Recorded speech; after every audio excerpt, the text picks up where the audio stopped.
Right now at noon, a young girl seriously hurt after she was shot on Indy's Near East Side. The latest details today as investigators continue their search for answers. And our warm-up continues already near 80 degrees. Going to be a little bit warmer this afternoon, and we're timing out the return of shower and thunderstorm chances in the forecast. Plus, local law enforcement working to improve their relationship with the community. We'll take you to this year's National Night Out to bridge the gap between officers and the ones they serve. Good afternoon. Thanks for joining us here on 13 News at noon. I'm Dustin Grove. We begin on the Near East Side where somebody shot a 16-year-old girl this morning. It happened shortly before 5 near 13th and Dearborn. Here's a look at the scene. At last check, the girl was at the hospital in critical condition. We have a reporter working on this story to find out whether detectives have any suspects or can share anything else. Of course, as soon as we learn more, we'll post it online immediately and later this afternoon on 13 News beginning at 4.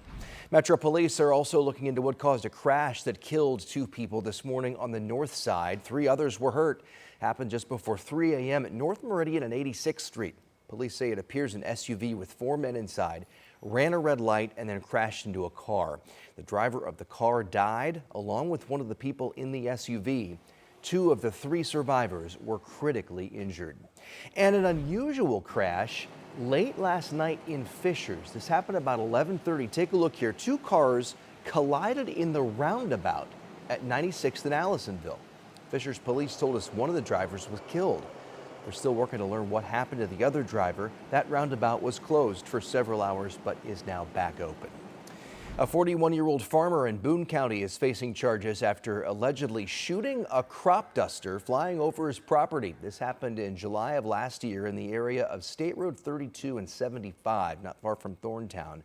The pilot flying the plane says he was contracted to do aerial spraying. He says after landing, he found a bullet hole in the right side of the plane.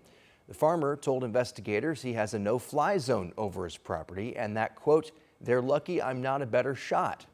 The farmer now faces several charges, including attempted murder. Let's take a turn to talk about the weather right now. Meteorologist Sean Ash tracking it for us. Warm and hazy out there today, huh? Yeah, a little more hazy. Some of that coming in from that wildfire smoke here, but otherwise, just I would say take advantage of today if you're not a fan of muggier air. That will come in tomorrow, and as that happens, we'll be on radar watch. Okay. So, nice dry day for us. It is a warm one. Going to be a warm one as it should. It's summer. And for some, it may be the last day of summer as we continue to see each day some new school districts getting back to school here. Hello, Carmel, Bainbridge. We've got you with some sun and just a few clouds, not as much as we've had the last several days. Temperatures 77 in Noblesville, 80 at the Indy Airport. Downtown checks in at 80 degrees. Good afternoon. Greenwood at 78. We will tack on anywhere from 5 to locally 8 degrees more to that map that you're seeing there.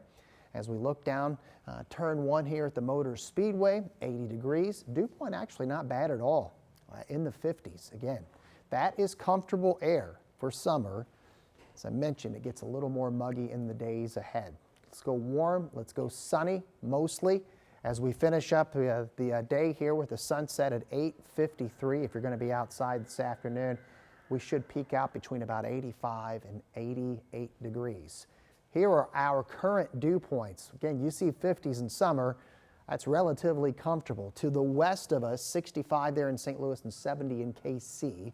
And that will start to work toward us. You're likely going to notice that by tomorrow afternoon, certainly into the weekend. Some big storm clusters to the west of us. I'll let you know when those will get in, how long they'll stick around ahead in your forecast. Sean, it is back to school for students in dozens of communities across central Indiana today. That includes one of the biggest districts in our area. Marina Silva was at Hamilton Southeastern this morning where students arrived for their first day back. Well, it's the first day of school here at Cumberland Road Elementary as students right behind me are making their way into the building to start the 2026-2027 school year. From nervous first steps to excited waves goodbye, it's the start of a new school year for thousands of students. And while classrooms are filling up, Hamilton Southeastern Schools is also introducing new tools designed to help families beyond the doors. Now, one of the biggest changes is a new bus tracking app, giving parents real-time updates on how far their child's bus is, making morning drop-offs and afternoon pickups more predictable. As families adjust to new routines, teachers say they're ready for what matters most, welcoming students through the classroom door. This is our profession, this is our livelihood, and we're ready for the start of school because we want to interact with kids. We want to teach them and be with them and help them to grow and learn. So it means a lot because this is what we've chosen to dedicate our profession towards. With the school year beginning, we just want to give everybody a reminder to have a little more patience, especially on the roads. We hope all the kids have a wonderful school year. Reporting in Fishers, Marina Silva, 13 News. Reminder there, Marina. Thank you. Turning now to an initiative surrounding crime prevention, community conversation, and cookouts. Last night, Logan Gay caught up with IMPD Chief Tanya Terry for National Night Out, and she shares how IMPD is working to strengthen the relationship between police and the people they serve and protect. IMPD Chief Tanya Terry says National Night Out is a reminder that keeping communities safe is a team effort because law enforcement can't do it alone. For National Night Out in the Shelton Heights community on Rockville Avenue, neighbors invited IMPD Chief Tanya Terry, officers, and Wayne Township firefighters for hot dogs, games, and conversations. And it's very important that everybody see everybody on a human level, not on the worst day of your life, or an officer that is just seeing a murder and then coming over here. We need to see everybody on their best day, not their worst day. And Chief Terry says it's an effective part of promoting police and community partnerships to create safer neighborhoods. We get to listen to our community. We're not in a rush. Nobody's in crisis. And we can just listen to any kind of concerns that people have. Paris says this park looks much different than it did years ago. She says the land was once a crime-ridden trailer park. Every kind of criminal in the world came to these 36 trailers. We couldn't leave our house. Now this space is a community park. Neighbors even put Chief Terry to work, cutting the ribbon on a new jungle gym made possible by nonprofit Keep Indianapolis Beautiful.